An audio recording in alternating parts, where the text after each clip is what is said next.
세상에 떠도는 기묘한 괴담들. 첫 번째 이야기. 인기 있는 품종의 강아지는 견생이 우울하다. 옛날 내가 다니던 회사 과장님이 기르던 개 이야기입니다. 과장님은 중년의 나이에도 결혼을 하지 않아 어머님과 함께 애완동물을 기를 수 있는 아파트에서 살고 계셨습니다. 그리고 바로 윗집에는 결혼한 여동생이 가정을 꾸려 살고 있었습니다.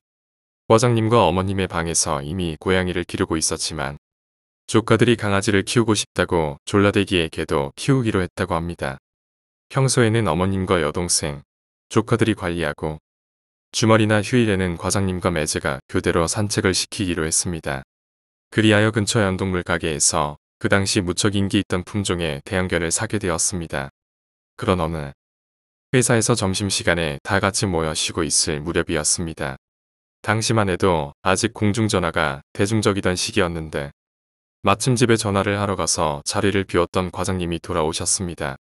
그런데 어찌 된 일인지 무척이나 침통한 표정을 하고 계셔서 나는 무슨 일 있으십니까? 하고 물었습니다. 그러자 기르던 개가 죽었다는 구먼하는 대답이 돌아왔습니다. 기른 지 막 1년이 넘어갈 무렵이었기에 나는 놀라서 사고라도 났습니까? 라고 물었습니다. 아니, 그런 게 아니야. 갑자기 무슨 병이라도 생겼던 겁니까? 아니야. 안락사시켰어. 깜짝 놀란 내가 이유를 묻자 과장님은 이런 이야기를 들려주셨습니다. 개를 키우기 시작하고 어느 정도의 시간이 지나자 그 개는 자기보다 작은 것에 대해 이상할 정도의 공격성을 보이기 시작했다고 합니다. 처음에는 과장님과 어머님이 키우던 고양이를 덮치려고 했다고 합니다. 다행히 큰일이 나지는 않았지만 고양이랑 함께 둔 것이 문제인가 싶어 여동생 네 집에 맡기고 산책 때만 데리러 가기로 했다고 합니다. 수의사에게 자문도 구하고 나름대로 열심히 교육도 시켰다고 합니다. 그런데도 산책 도중 다른 소형견에게 2번이나 달라붙어 물어댔다는 것입니다. 2번 모두 심각한 상처를 입히지는 않았지만 아무래도 이건 뭔가 이상하다는 생각이 들기 시작했다고 합니다. 하지만 사람들과 함께 있는 동안에는 지극히 온순한 데다 공격성은 전혀 보이지 않았기에 애완견 훈련센터에 보내 프로에게 교육을 시킨 후 경과를 지켜보기로 했다고 합니다. 훈련센터에서 돌아온 개는 몰라보게 영리해졌었다고 합니다. 그래서 가족 모두 완전히 마음을 놓게 되었고 바로 그날 오전에 여동생이 개를 데리고 산책을 나섰던 것입니다. 하지만 산책 도중 소형견과 마주친 개는 완전히 다른 모습을 보였습니다. 눈 깜짝할 새 소형견에게 달려들었고 그대로 물어뜯어 죽여버렸습니다. 그뿐 아니라 그 자리에서 소형견을 먹어치웠다는 것입니다. 물 앞에서 기르던 개를 말 그대로 잡아먹힌 주인은 반쯤 정신이 나갔고 그 길로 개는 안락사 처분을 받았다는 것이었습니다. 결국 이 사건은 소송사건으로까지 이어져 과장님이 무척 힘들어했던 기억이 납니다. 나중에 듣게 된 것이지만 인기 있는 품종의 개를 번식시키기 위해서 근친 교배가 횡행하고 있는데 그 와중 보기 드물게 이런 돌연변이가 나온다고 합니다. 두 번째 이야기. 플라토닉. 애유 한강을 흙으로 다 파묻던가 해야지. 일단 피해자 주변인들 모으고 조서 쓰고 그러면 되겠네. 차 준비할까요? 곧 나갈 테니까 밖에서 잠깐 기다려. 어지러이 늘어진 책상 위 서류들을 하나하나 손으로 치워가며 난 라이터를 찾고 있었어. 분명 여기에 하나 있었는데 서랍을 확 열었는데 그곳에 다행히도 라이터가 하나 눈에 들어왔어. 라이터를 잡고 책상 서랍을 닫으려고 하는데 뭔가 내 눈에 들어왔어. 낡은 편지 봉투 한 장. 눈에 확 띄는 봉투 한 장이 나도 모르는 사이에 내 서랍에 넣어져 있었어. 봉투는 낡아서 바랬지만 참 반듯한 모양이었어. 구김 하나 없는 봉투. 난 무심히 그 봉투를 열어봤어. 그때 문제가 왔어. 12년 전 햇살이 눈부시던 그날. 배구하는 여학생들 사이에 내가 좋아하던 여자아이를 바라보고 있었어. 그러다 배드민턴 공 하나가 내 머리를 툭 쳤지. 난 공이 날아온 그곳을 바라봤어. 그곳엔 공부 잘하기로 유명한 범생이면서 싸움도 잘하는 싸움꾼이 날 보고 서 있었어. 나한테 이런저런 이야기를 하는데 말이야. 난 대체 저런 멋진 애가 왜 나 같은 찌질한 애랑 말을 섞고 있는지 알 수 없었어. 근데도 그렇게 우린 친구가 됐어. 내가 가는 곳엔 언제나 녀석이 있었고 내가 계집 애들을 쫓을 때는 녀석도 내 뒤에 항상 있어줬어. 덕분에 난 내가 좋아하던 여자애를 그 녀석에게 뺏기고 말았지만 말이야. 난 결코 싫은 내색 한 번 하지 않았었어. 왜냐면 걘 엄청 무서운 녀석이었으니깐 말이야. 시간이 흘러 고등학생이 된 이후로도 난 녀석과 함께 다녔어. 하지만 그런 외모와 지식 때문에 난 언제나 녀석과의 비교 대상이 됐어. 또 어렵기에 그런 녀석을 난 뒤에서 몰래 험담하곤 했었지. 그렇게 나 스스로가 성숙해질 무렵 난 우연히 그녀를 만났어. 그녀는 너무나도 착했고 그런 그녀를 난 마음에 품었어. 그녀가 가는 곳은 언제나 내가 있었어. 때문에 그녀가 가입하고 있던 동아리도 들었었지. 헌데 내 친구 녀석도 날 따라 동아리에 가입하는 바람에 그곳의 주목은 언제나 녀석의 몫이 되고 말았어. 난 분통스러웠어. 날 엿먹이려고 그러나. 대체 뭔 궁궁인지 난 이 자식이 그때부터 미워졌던 게 아닐까 싶어. 그렇게 1년 2년이 지나 졸업을 앞둔 그때까지도 난 그녀에게 내 마음을 솔직하게 고백하지 못했어. 하지만 마침 내 졸업 당일이 되자 난 고백해야겠다는 결심을 했어. 아침 일찍이 난 그녀가 있는 교실로 조심조심 걸어갔어. 발을 들어 그녀의 교실에 그녀가 있는지 확인해보니 그녀의 자리에 그녀의 모습을 가리고 어떤 남자가 있었어. 그녀는 그 남자를 보면서 웃었어. 그 웃음에 화답이라도 하듯 남자는 그녀의 귀에 귓속말을 하기 시작했어. 난 그 모습을 보자마자 소리 없이 몸을 돌렸어. 그리고 내가 원래 있었던 그 공간 속으로 돌아가고 말았어. 대학교를 졸업하고 취업 전선에 뛰어든 나는 딱히 할 것이 없어서 경찰 시험을 치르게 됐어. 몇 년간의 공백이 있고 나서야 난 경찰이 됐고 말단의 업무부터 시작해서 겨우 지금에까지 이를 수 있었어. 그러던 어느 날 내 잘났던 친구 녀석이 날 찾아왔어. 얼굴은 좋아 보였어. 늘 그렇듯 난 녀석에게 왜 찾아왔냐는 투로 말을 했어. 녀석은 오랜만에 내 얼굴도 볼 겸해서 왔다고 대답했어. 그리고 그녀의 이야기를 꺼내자 난 곧바로 표정이 일그러지고 말았어. 왜 둘이 결혼이라도 하게? 뭐 내 5만 원이 필요하다 이거야? 너 무슨 소리야 그게? 난 또 니들이 잘 된다 싶어서 그런 거지. 아니야. 지연이 아직도 너 많이 생각해. 걔가 나를 웃기시네. 진짜야. 그날 졸업식 때 그 얘기는 하지 말자. 괜히 기분만 상하고. 그렇잖아. 그건 내가 오해하고 있는 거야. 오해? 뭐 오해 그럴 수도 있겠지. 그래서 뭐 기억하냐? 그때 졸업 선물. 무슨 선물? 내가 그렇게 화내는 바람에 직접 전해주진 못했지만 내가 너한테 선물을 남겼어. 그래. 난 모르겠는데. 내 동생한테 꼭 전해주라고 했었는데. 알잖아. 그 새끼 좀 덜 떨어진 놈이라는 거. 뭐. 아니 그렇구나. 그렇게 쓸데없는 말을 끝으로 녀석은 돌아갔어. 내가 졸업식 아침 지연이를 만나러 간 교실 안에는 이 녀석과 지연이가 단둘이 함께 있었어.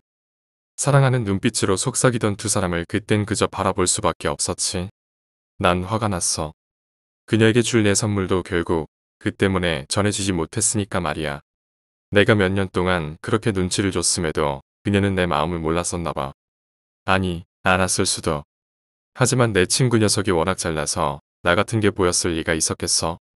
그렇게 시간이 흘러 녀석이 또 날 찾아왔어. 이번엔 옆에 지연이도 데리고 왔지. 난 오랜만에 보는 그녀 앞에서 한없이 초라해지고 말았어. 고백 한번 제대로 해보지도 못하고 소가리만 했었던 게 지금 와서 생각해보니까 민망할 정도더라고. 그렇게 오랜만에 셋이 밥을 먹었어. 난 그들을 잊은 지 오래였지만 그들은 날 잊지 않았었어. 밥을 먹고 술을 먹었어. 난 바람 좀 쏠 겸 밖으로 나왔지. 그때 지연이도 날 따라 밖으로 나와 내게 말을 건네었어. 잘 지냈어? 뭐 아까 다 한 얘기잖아. 잘 지냈다니까. 그래. 지연아, 사실 말이야. 나 너 그땐 정말 좋아했었다. 근데 그땐 용기가 없었어. 나 알고 있었어. 그래, 알고 있었겠지. 근데 그때 왜 말하지 않았니? 뭘? 좋아한다고 말이야. 응? 그걸 왜? 너 바보니? 나도 널 좋아하긴. 아, 근데 생각해보니까 내 고백 받아줄 순 없었겠다. 너 혜태랑 사귀고 있었던 거 아니야? 아니. 그럼 내가 고백하면 사귀었을 거야? 아니. 뭐야 그게. 비밀이야. 난 그 말을 듣자 어이가 없었어. 그 시절에 지연이도 날 좋아했었다니 난 멍청이였어. 이런 멍청이는 또 없을 거야. 근데 좋아한다면서 고백을 받을 수 없었다니. 이건 대체 무슨 소리지? 첫사랑의 아픔이 있은 뒤로. 일도 일이라 내겐 사람 좋아할 시간이 없을 줄만 알았어. 하지만 사랑은 찾아오더라고. 그렇게 난 그 사람과 인연을 이어가고 싶었어. 그래서 고백을 하기로 마음먹었는데도 빌어먹을 또 입 밖으로 나오질 않았어. 난 인근 커피숍에서 매일같이 커피를 사 먹었어. 내가 좋아하는 여자도 그곳에서 매일같이 커피를 샀지. 그런 어느 날였어. 난 커피를 고르는 척 그녀를 기다리고 있었어. 그녀가 걸어오는데 그녀의 등 뒤로 익숙한 얼굴이 보이기 시작했어. 혜태였어. 혜태는 날 보자 웃으면서 걸어왔어. 그 웃는 얼굴이 얼마나 빌어먹을 만큼 멋있는지. 주변 사람들은 전부 혜태만 바라봤어. 물론 그녀도 말이지. 내겐 단 한 번도 보이지 않던 웃음을. 혜태가 들어온 이후로 단 몇 초도 지나지 않아서 그녀는 웃고 있었어. 자연스럽게 말을 걸었고 자연스럽게 웃었어. 넌 그게 자연스러운 일이겠지. 그래서 내가 널 싫어하는 거야. 이 개 같은 자식아. 난 그날의 악몽이 다시 떠올라 커피 값을 계산하곤 그곳을 빠져나왔어. 혜태도 곧 따라 나왔지. 난 짜증이 났어. 예나 지금이나 달라진 건 없었어. 너무나도 잘난 녀석과 그 녀석의 뒤로 초라한 내 모습. 이런 비겁한 자식. 날 들러리로 쓰고 있었던 거냐. 내가 그렇게 우스워. 내 잘못이겠지만 기억하기 싫은 추억이었고 다시는 보지 않았으면 하는 혜태 녀석을 난 확실하게 정리하고 싶었어. 그래서 대놓고 말했지. 앞으로 연락 같은 거 하지 말라고 말이야. 이젠 친구도 뭣도 아니니 남남처럼 살자고 말이야. 그 이후로 그렇게 혜태 이 자식은 내게 연락하지 않게 됐어. 물론 지연이도 더 이상 연락하지 않게 됐지.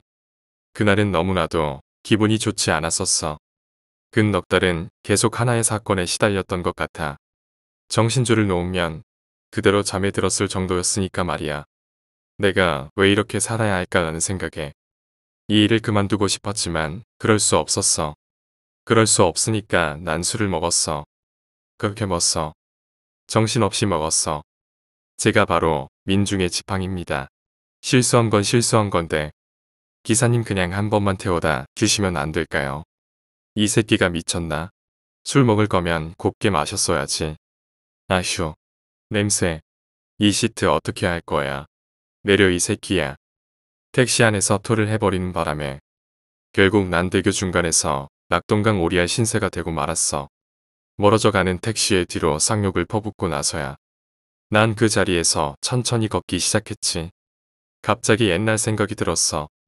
혜태 이 새끼. 잘난 놈. 부족한 거 없는 놈. 나쁜 놈. 그렇게 생각할 때마다 난 나 자신이 비참해지기 시작했어. 눈물까지 나더라고. 눈물로 얼룩덜룩한 내 눈앞에 뭔가가 보이기 시작했어. 몇 번을 눈을 감았다 떼니까 그 앞에 있던 게 뭔지 보이더라고. 꿈인가? 내 눈앞에 있는 사람은 바로 혜태였어. 술 너무 많이 마셨구나. 혜타, 내가 여긴 무슨 일이냐? 택시 잡아줄게. 그래서 이 새끼야. 내가 갈 거야.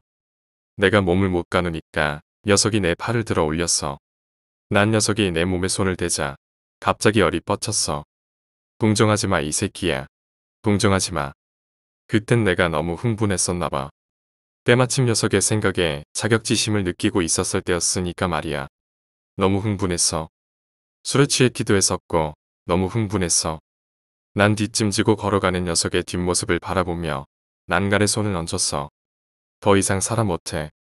잘난 놈들은 저렇게 잘 살고 못난 놈들은 이렇게밖에 못 사는데 말이야. 적어도 그때 그 순간만큼은 이렇게 생각했어. 지금 생각하면 참 아찔한 일인데도 말이야. 거의 반은 고꾸라져 한강에 빠질 뻔한 날 혜태가 겨우 붙잡아줬어. 대충 기억은 나. 난 울고 있었어. 정확히 말하자면 완전 생떼를 부리고 있었다랄까. 아무튼 죽고 싶다는 말을 계속했었던 것 같아. 그렇게 말을 내뱉다가 난 한 차례 몸부림을 쳤어. 그 몸부림이 말리지 말아달라는 몸부림이 아니라 녀석이 싫었기에 나온 몸부림이어서 결국 혜태 녀석은 나 대신 한강에 떨어지고 말았어. 녀석이 내 옷자락을 잡았음에도 난 마치 그런 상황을 예상이라도 했다는 듯이 녀석의 손을 놔버리고 말았어. 어둠 속 멀리 사라져가는 녀석의 얼굴을 보면서 그 시간은, 그 순간은 정말 너무나도 기뻤어. 드디어 녀석이 내 삶에서 영영 사라져주는 거였으니까 말이야. 다음 날 정신을 차렸을 땐 이미 너무 늦어버렸어. 후회는 했지만 이미 너무 늦어버렸어. 아마도 혜태는 그렇게 이 세상 사람이 아닌 게 됐겠지. 어지러이 늘어진 책상 위 서류들을 하나하나 손으로 치워가며 난 라이터를 찾고 있었어. 분명 여기에 하나 있었는데. 서랍을 확 열었는데 그곳에 다행히도 라이터가 하나 눈에 들어왔어. 라이터를 잡고 책상 서랍을 닫으려고 하는데 뭔가 내 눈에 들어왔어. 낡은 편지 봉투 한 장. 눈에 확 띄는 봉투 한 장이 나도 모르게 서랍에 넣어져 있었어. 봉투는 낡아서 바랬지만 참 반듯한 모양이어서 구김 하나 없는 봉투. 난 무심히 그 봉투를 열어봤어. 그때 문제가 왔어. 형, 옛날에 형 고등학교 졸업할 때 혜태 형이 형 주라고 나한테 선물을 줬거든. 근데 그거 먹을 거여서 그냥 내가 먹었었나 봐. 근데 혜태 형이 형한테 편지를 남겨뒀더라고. 형한테 줘야지 했었다가 나도 까먹고 이제야 방 청소하다가 나와 버려서 형 책상 서랍에 넣어 놓을게. 초록색 봉투니까 눈에 확 띌 거야. 미안해 형. 아무튼 수고해. 한참을 그렇게 서서 편지를 읽었어.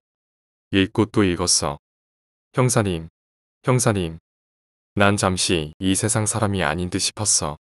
혼란스러웠고 복잡했어. 아무 생각도 들지 않았어. 내가 지금 여기에 왜 있는 거지? 뭐 하는 거지? 형사님, 밖에 차 세워뒀다니까요. 왜 이렇게 안 나오세요? 난 그 소리를 듣고서야 정신을 차릴 수 있었어. 말단 녀석의 말소리에 이끌려 밖으로 나가는데 앞을 볼 수 없었어. 정신이 하나도 없었어. 혼란스러웠어.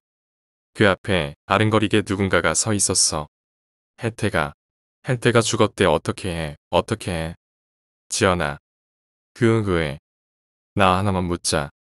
뭐, 졸업식 날 혜태가 너한테 뭐라고 속삭였었니?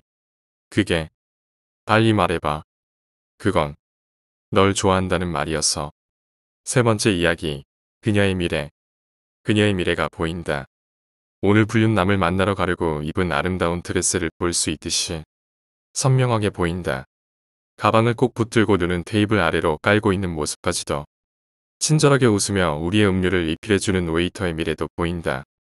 일이 끝나면 차에 주차위 반딱지가 붙어 있는 걸 보게 되고 그 이후엔 집에 가서 아내에게 한 소리를 듣게 된다. 잊지 않고 팁을 많이 줘야겠다. 우리 맞은편에 있는 어린 소녀의 미래도 보인다. 내일은 저 소녀의 생일이고 어딜 가나 늘 데리고 다닐 고민형이 생긴다. 얼마나 행복해할지 상상하니 미소를 지울 수가 없다.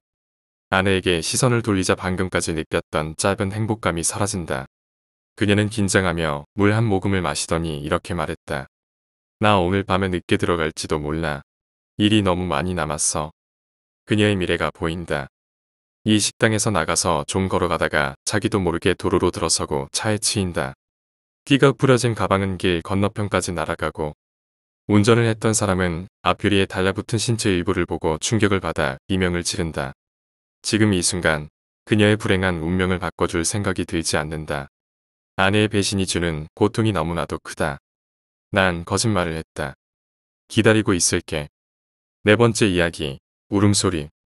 석유 자원이 거의 고갈이 되어가지만 아직까지 세계는 대체 에너지를 만들어내지 못했다.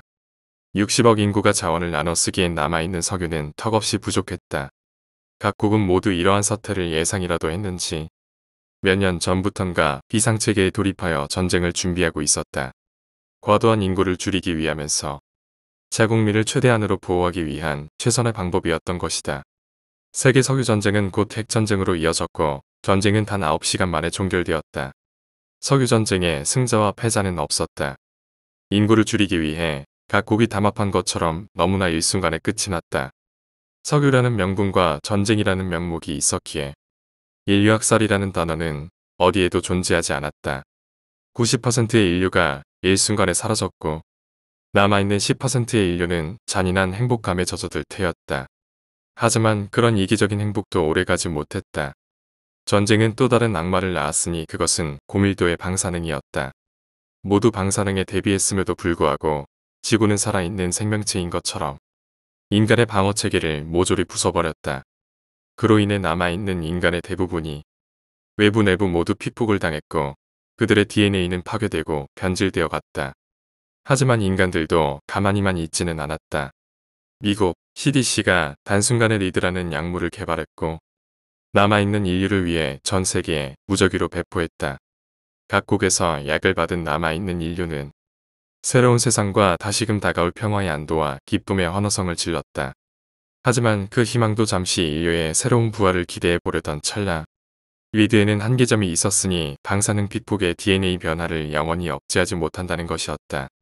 리드한 정당 대략 일주일 뿐인 면역 지속 기간을 가지고 있었던 것이었다. 때문에 약을 지속적으로 공급받지 못한 이들은 살이 녹아내리고 유전자가 변형되어 인간이 아닌 또 다른 생명체로 살아가게 되었다. 이러한 처참한 광경을 보아온 남은 인류는 약을 위한 새로운 경쟁 생존에 들어갔고 그로써 남아있는 인류는 기존과 다른 또 다른 전쟁을 시작하게 되었다.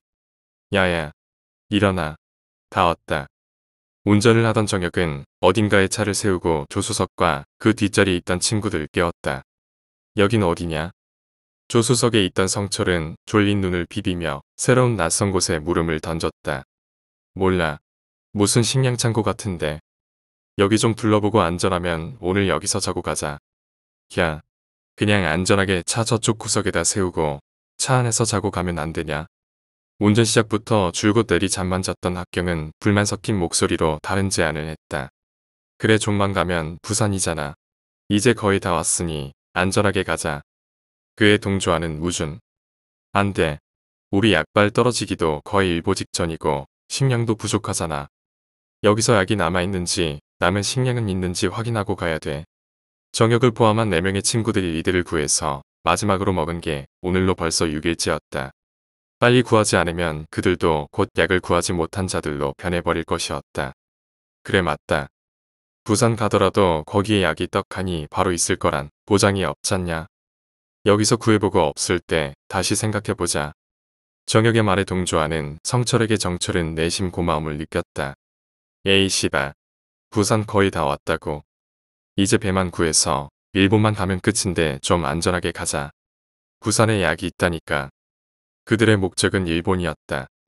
미국과 가장 가까운 우방국인 일본엔 이미 몇십 년을 버틸 수 있는 리드가 존재하고 일본에 있는 남아있는 인류는 새로운 도시를 건설해서 이 지옥 같은 세상에서 가장 인간다운 삶을 살고 있다는 소식 때문이었다. 그 소식을 접하고 이들을 이끈 것은 정혁이었다. 나머지 세 친구도 처음엔 믿지 않았지만 그렇다고 가만히 있자니 도움될 것은 하나 없었기에 정혁을 믿고 따르게 되었다. 그럼 넌 여기 있어라. 대신 약 발견하면 네 몫은 없다. 하아. 시발 알았다 간다가.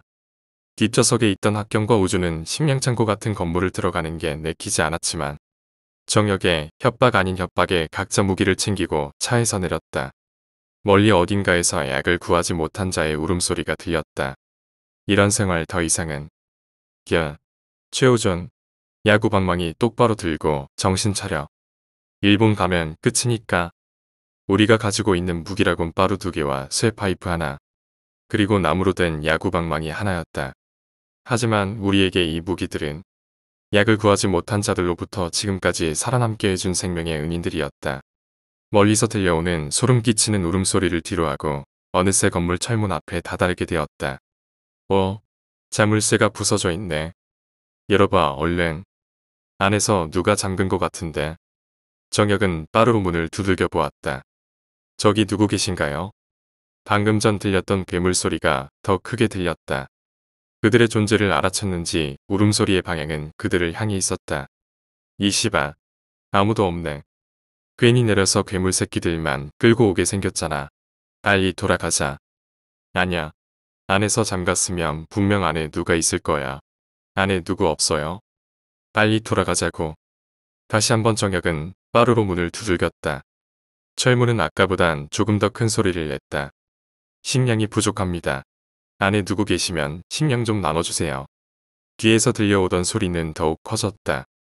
약을 구하지 못한 자는 확실히 그들의 존재를 안 듯했다. 그래 학경이 말이 맞아.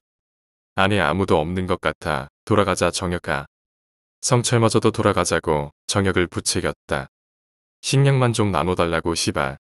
정혁은 분노로 가득 찬 눈으로 철문을 향하며 소리쳤다. 그때 정혁의 소리를 들은 것인지 차를 세워둔 건너편 도로에서 약을 구하지 못한 자가 달려왔다. 제길, 돌아가자. 정혁이 아쉬움과 분노 섞인 목소리로 철문을 뒤로하고 그의 몸을 차 방향으로 틀었다. 누구요?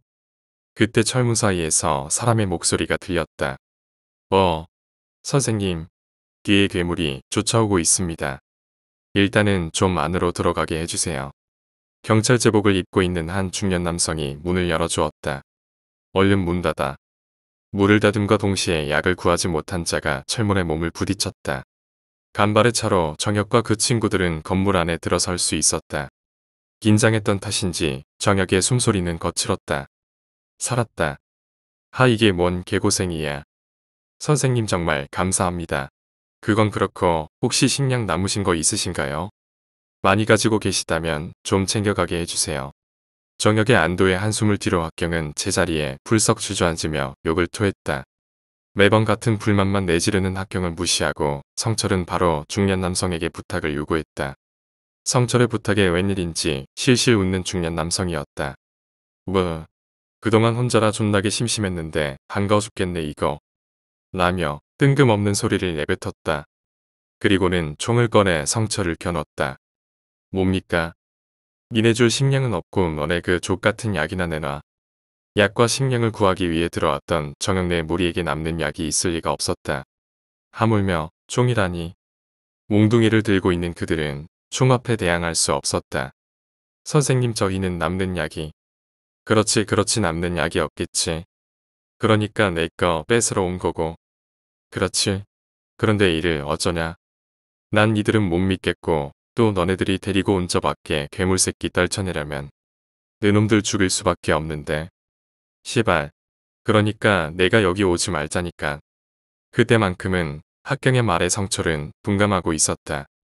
드디어 이 총 쏠 날이 오는구나. 경찰 생활하면서 한 번도 이거 사람한테 못 쏘고 끝나는 줄 알았더니만 경찰이라는 새끼가 이래도 되는 거야. 성철의 살고자 하는 마지막 발악은 그 중년 남성의 화만 도축이 되었다. 시발 세상이 이 지경이 됐는데 경찰이고 시민이고 그런 게 어딨어. 그냥 뒤져. 그때 성철 뒤에 있던 정혁이 빠루를 들고 중년 남성에게 달려들었다. 뭐야 시발. 총소리와 함께 빠루가 중년 남성의 머리를 찍어내렸다. 피를 사방으로 튀기며 중년 남성이 뒤로 고꾸라졌다. 뭐야. 시발. 정혁은 손에 있는 총을 빼서 제끼며 고통 속에 희미하게 보이는 중년 남성의 어리둥절한 표정을 내려다보았다. 경찰총 첫 발은 공포탄인 거 안다. 이런 새끼랑 같이 어울리려고 사회에서 그렇게 개고생했었나.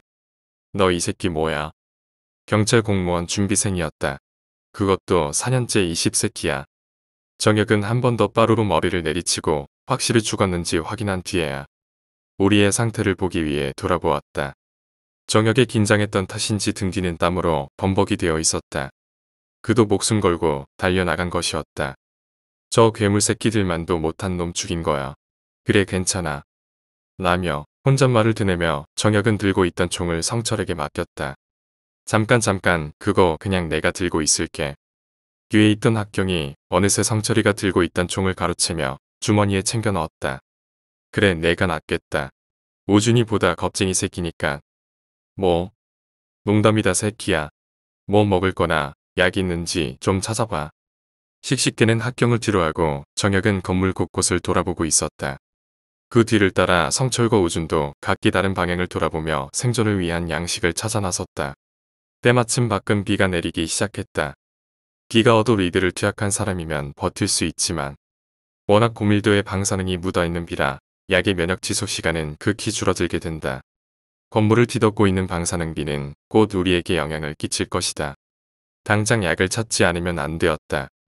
그런 걱정을 하고 있던 성철에게 마치 약속이라도 한 듯이 정혁은 찾았다. 라고 외치고는 약상자를 들고 나왔다. 찾은 것뿐이라고는 식정에 한 묶음으로 돼 있는 상자 하나였지만 대충 배 타고 일본까지의 거리를 2주일로 계산한 그들에게 한정은 생존에 있어서는 충분한 양이었다. 왜 6개뿐이야? 상자를 열어본 성철이 물어봤다.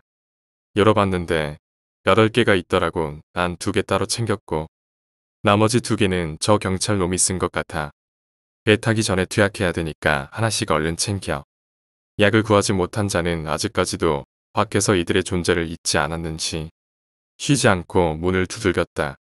저 괴물도 한때는 인간이었고 약을 구하기 위해 필사적이었을 테지만 정혁에겐 그에게 주약도 그를 고쳐줄 약도 존재하지 않았다.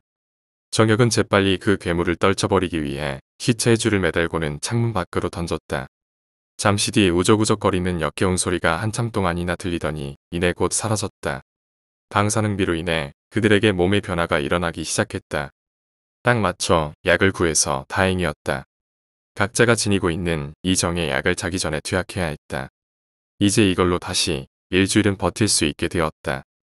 오늘 밤은 여기서 자기로 모두가 결정을 내렸다. 곧 밤이 찾아왔고 피곤에 지친 그들 사이로 코 고는 소리가 맴돌았다. 하지만 뭐 때문인지 학경만은 잠을 청하지 않고 있었다. 그리고는 한참 뒤 우중과 성철을 깨웠다. 야, 아까 정혁이가 약상자 가지고 왔을 때 의심 같은 거 안 했냐? 아, 졸려 죽겠네. 뭔 소리야. 아니, 한 상자에 들어있는 거 그냥 가지고 와서 그 자리에서 나누면 되지. 왜 자기 것만 챙기고 나머지 우리 나눠주냐고. 뭔 소리 하나 했네. 8개 있었다잖아. 2개는 자기가 챙기고 나머지 우리 준 거지 새끼야. 시끄럽고 난 잔다. 성철은 시답잖은 얘기를 들은 것처럼 학경의 말을 무시하고 다시 돌아누워 잠을 청했다. 야, 우준아, 넌 그렇게 생각 안 하냐? 난 뭐 잘 모르겠는데. 정혁이가 그럴 애는 아니잖아. 몰라. 아무튼 난 내일 확인해 봐야겠어. 무언가 확신을 한 듯이 학경은 한 손에 들고 있던 권총을 꽉 쥐었다. 어느새 비는 멈췄고 그들은 어제와는 다른 아침을 맞았다. 약도 구했고 식량도 충분했다. 오늘 부산에 도착해서 배만 구한다면 그들에게 이 지옥도 이젠 안녕이었다. 각자 무기와 식량을 챙긴 뒤 조심스레 철문을 열어보았다. 어제 있던 그 약을 구하지 못한 자는 사라지고 없었다. 아침이었지만 하늘은 저녁 오후처럼 껌껌했다.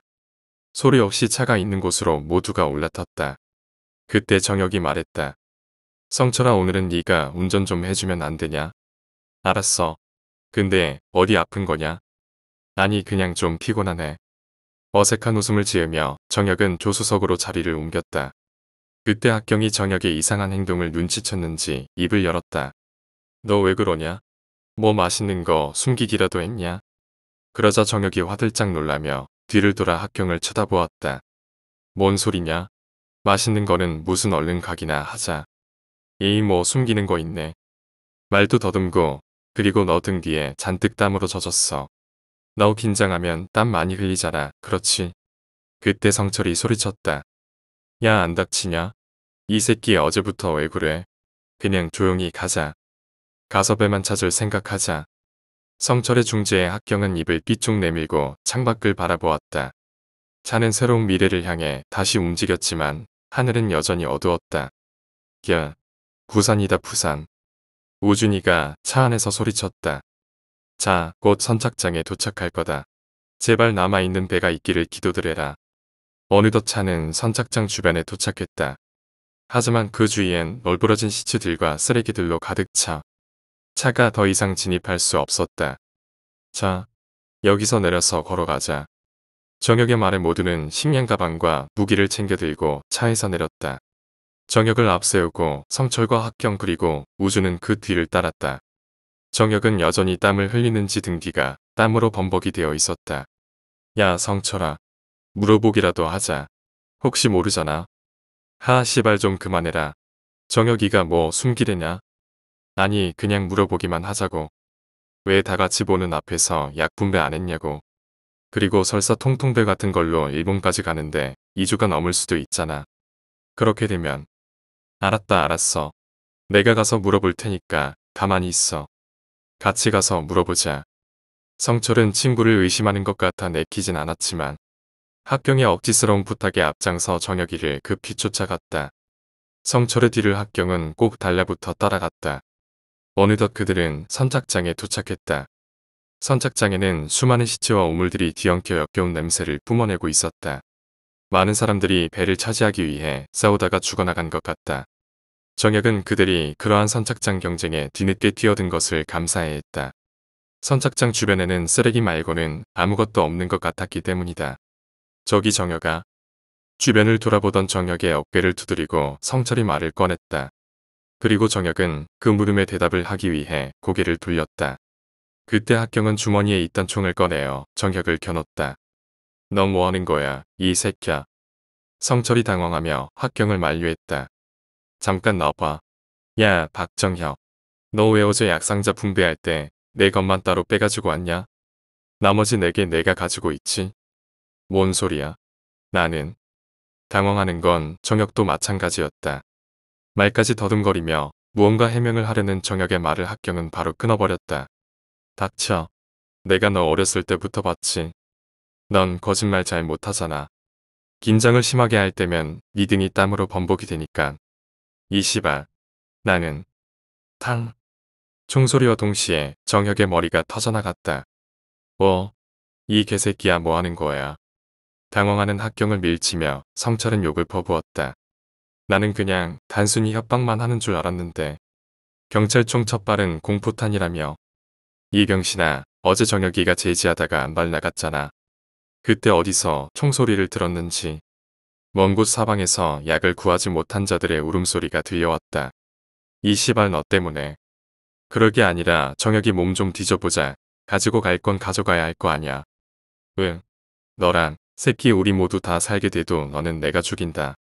그럼 일단 몸 뒤져봐. 울먹거리며 배를 찾는 우준을 뒤로 한 채 성철과 학경은 정혁의 몸을 뒤졌다. 죽은 친구에겐 미안했지만 성철도 살아남기 위해 정혁의 약 한 정을 가져가기 위해 눈물을 머금고 이곳저곳을 뒤졌다. 하지만 어디에도 약은 나오지 않았다. 뭐야 이럴 리가 없는데.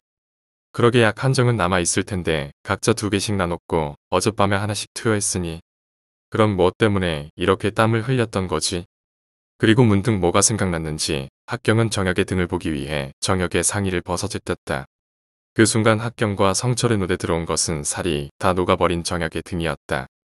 옷을 적신 것은 땀이 아니라 진물이었던 것이다. 그럼 애초에 약은 6개밖에 없었던 건가? 괴물들의 소리가 여러 곳에서 들렸다.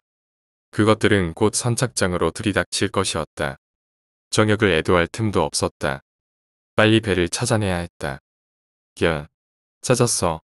키가 꽂혀있는 배야. 우주는 선착장 끝에서 소리치고 있었다. 동정보단 살고자 하는 욕망이 학경과 성철을 휘감았다. 약을 구하지 못한 자들이 선착장에 들이닥쳤을 쯤 성철과 학경은 우준이 올라탄 배에 가까스로 도달할 수 있었다. 누가 탔던 배였는지 열쇠가 꽂혀 있었고 기름도 충분했다. 이 정도면 방향만 잘 잡는다면 2주 안에 일본으로 도달할 수 있을 것이다. 배가 출발해 괴물들의 위험에 안전히 벗어날 수 있게 됐을 쯤 성철은 학경의 멱살을 붙잡았다. 이 개새끼야. 넌 진짜 나중에 내 손에 죽을 줄 알아. 그런 성철의 손을 뿌리치며 학경은 말했다. 미안하게는 됐지만 그 정도 상태였으면 어차피 죽었어. 괴물로 살바해야 인간답게 죽는 게 낫잖아.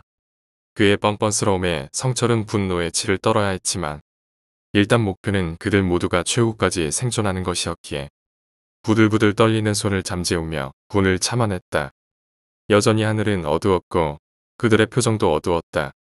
어두운 바다 위에 어두운 배 한 척의 그림자는 그렇게 바다 한쪽으로 사라져갔다. 응 저게 뭐지? 배 아니야? 한국 사람들이야? 뭐야? 괴물들이잖아. 3마리가 한 배 위에 떠다니다니 신기하기도 해라. 총 쏴 죽여. 배 위에 있던 3마리의 괴물들이 총에 맞아 차례차례 죽어나갔다. 수많은 약을 구하지 못한 자들의 울음소리를 들었지만 그것들의 울음소리는 정말 울음소리였다.